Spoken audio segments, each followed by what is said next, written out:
Hello, today is a review. I'm going to be reviewing two new fragrances for you. They're the new ones by SP Parfums. We have Musk 2, so that is a flanker. It's limited edition and it's a flanker to the original SP Musk, which is one of my favourites from the lineup. So SP Musk 2 and also Poudre de Riz, which translates as rice powder, and I'm going to be trying that one as well. So I'm going to go on my left wrist with Poudre de Riz.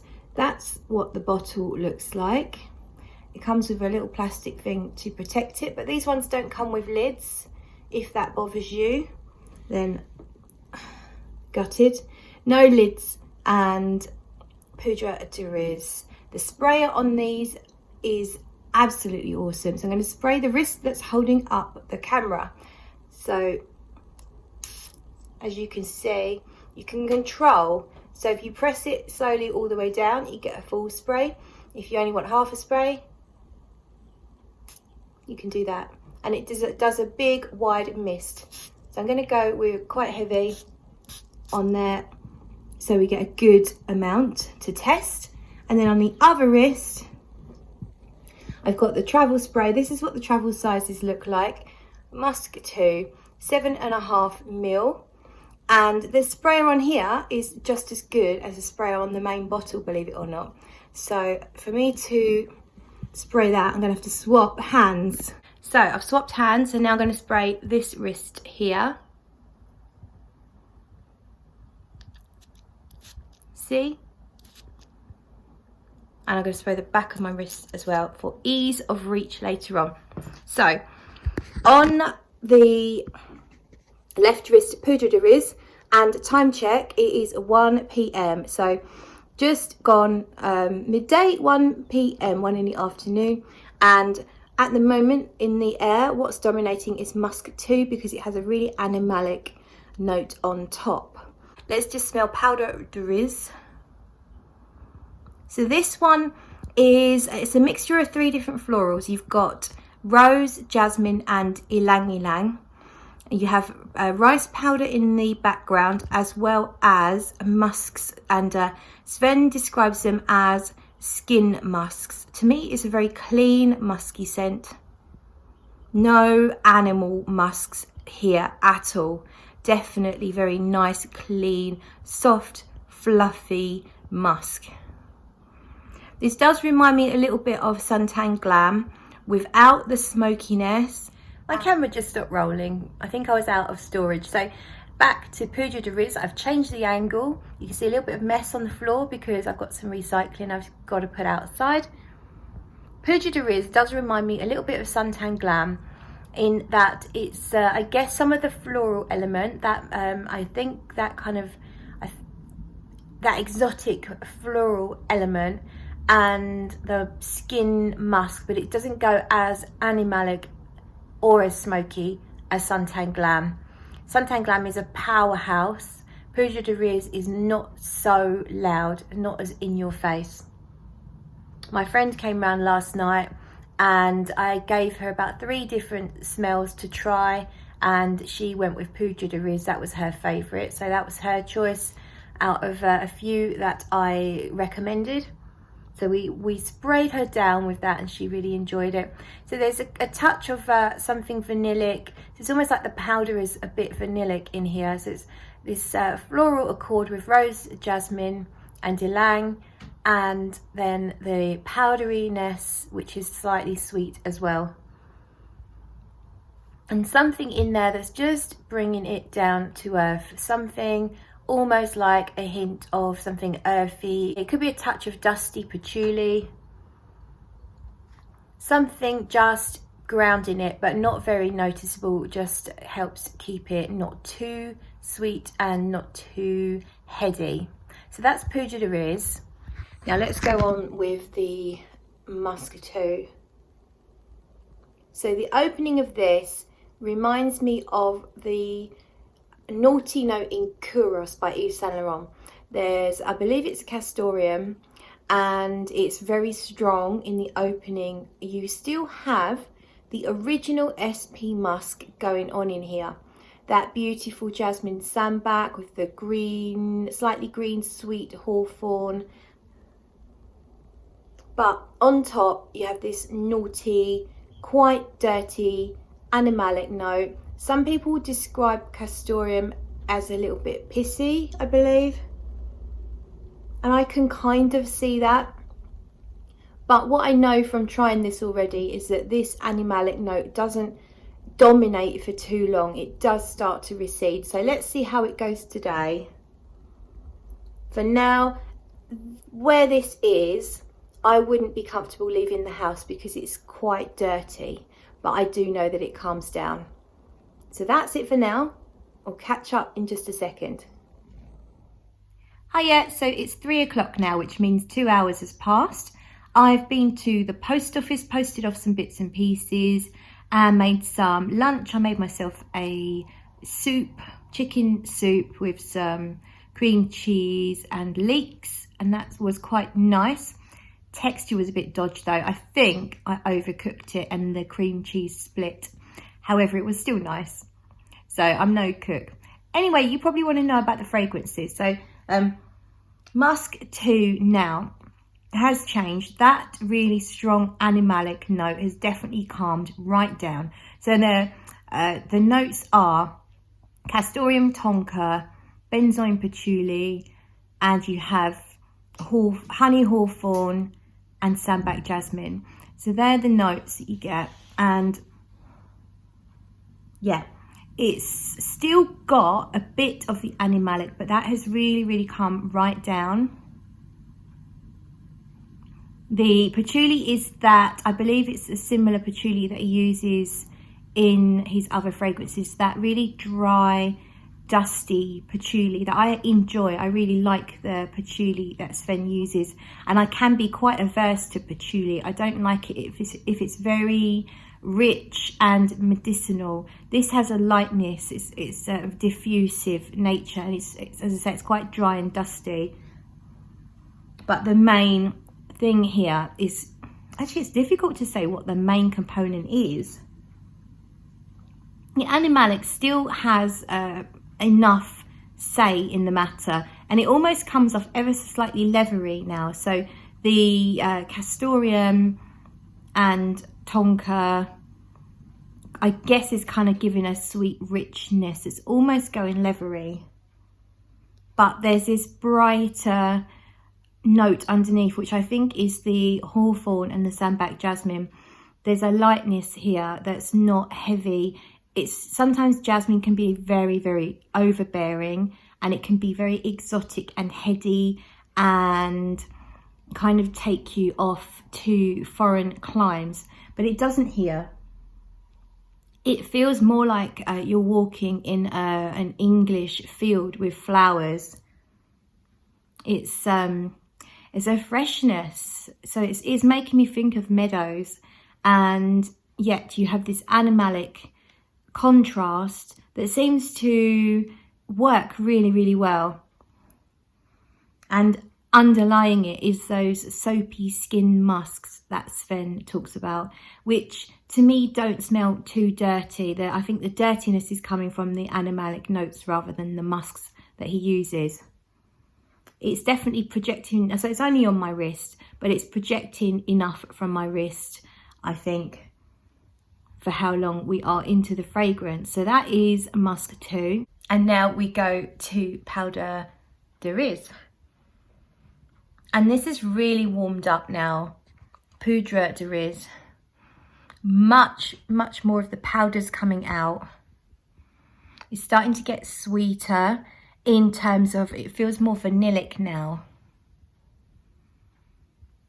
The florals aren't quite as heady as they were to start with. The florals have just gently, very gently, almost slightly wilted to not be so bright and vibrant and sharp. They're now really smooth. It's like you took them and you infused them in a beautiful, delicate powder, and you now have this just gorgeous, powdery, floral note going on. This one doesn't project quite as much as Musk 2. Oh, again, please bear in mind it's only on my wrist. I have worn it and it does project a decent amount, but my wrists never do that good a job of projecting anything. It's probably because I'm cold-blooded. I'm a lizard. But I really like the way this has gone now. So the opening of Poudre de Riz is perhaps just a touch too floral for my taste. It's the florals dominate. So if you had a pie chart of the fragrance, the florals, I would say, in the opening probably take up 3/4 of the makeup of the fragrance, even a bit more maybe. Now the florals are only probably taking up half or slightly less of the room of the fragrance, if that makes sense. And it's this sweet vanillic powder that seems to be the main player right now, and I'm really enjoying it at this point. So we're now another hour and a half gone, and the update on SP Musk 2 is I feel like the patchouli and tonka are now taking over. We still have the honeyed floral aspect going on, but it's not as strong as it was, and the animalic musk is much more palatable. It's still there, but it's just humming very gently, so I would be completely comfortable wearing this fragrance at this stage in public quite happily. In fact, once you get past about the first hour, I would say the animalic aspect has come down enough that you would feel a lot more comfortable, a lot cleaner wearing it. But if you're into animalic and more challenging fragrances, and I think you're really going to like this, because the animalics definitely do hang around, albeit calm down throughout the wearing. It's sweet and fluffy, smooth, tonkery, almost ambery in the dry down. It's really pleasant now, but still has that honeyed and slightly sweet green tone from the hawthorn. So let's go to Poudre de Riz. So I've come outside because in my house I've been cleaning with bleach, and I've also got candles. So my dinner that I spoiled earlier left a bit of an eggy smell, which I didn't realise till I stepped outside and then back in, and I realised it smelled a little bit eggy, even though I haven't had eggs. But I think the soup, where the soup boiled and it shouldn't have boiled and then split the cream, it had like a creamy, cheesy smell in my house. So I've now bleached the kitchen from top to bottom, and I've also got two very strong candles lit. So I've had to come outside to smell the fragrances. Now the Poudre de Riz still has the floral accord. It's probably more jasmine and ylang than it is rose. It's about 50-50 floral with a vanillic powdery skin musk thing. I think it's much closer to the skin now than it was. So this one's much more discreet in the dry down. It opening's quite a strong heady floral, but now it's definitely quite more of a skin scent.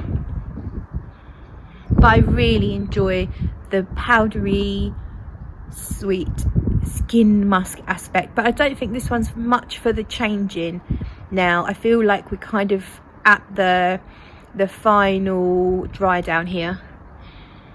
We shall see. I'll come back to you in a bit. So we are now another 1 hour and a half in, and I'm gonna make this one my last update. So here we go. Musk 2. You can definitely still smell it.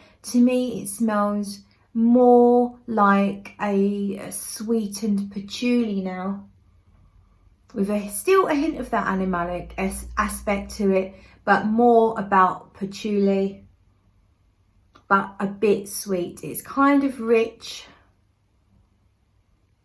and it's projecting about so far.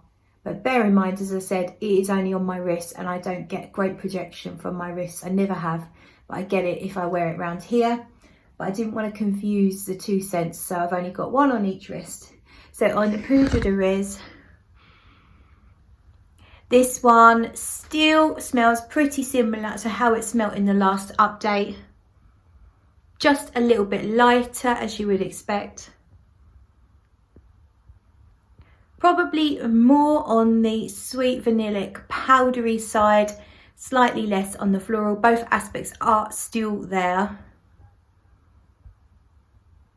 Little bit creamy at the same time. Almost like a chantilly cream, so a thick rich cream with a hint of vanilla, and then this powdery sweetened powder as well with some florals. Probably more a skin scent now at this point, but as I said, this is a wrist test, not a proper full-on test. So that's it. That's my review of both fragrances. The SP Musk 2, I like it. I don't like it as much as the original Musk, only because the animalic part at the beginning is a little bit challenging for my taste. But I really enjoy it once it's about an hour in and the animalic side of it has come down. Now the Poudre de Riz, I really enjoy. The opening was quite strong on the floral, which means it's not quite exactly how I like my fragrance, because if there's too much floral, I don't always enjoy it. But again, once the floral started to come down and there was more of the vanilla and the powder, I really enjoyed it. It was about an hour in, I really started to love it, and I've really enjoyed all the way through since then. So both of them, I think, are really good fragrances. This review has a little giveaway.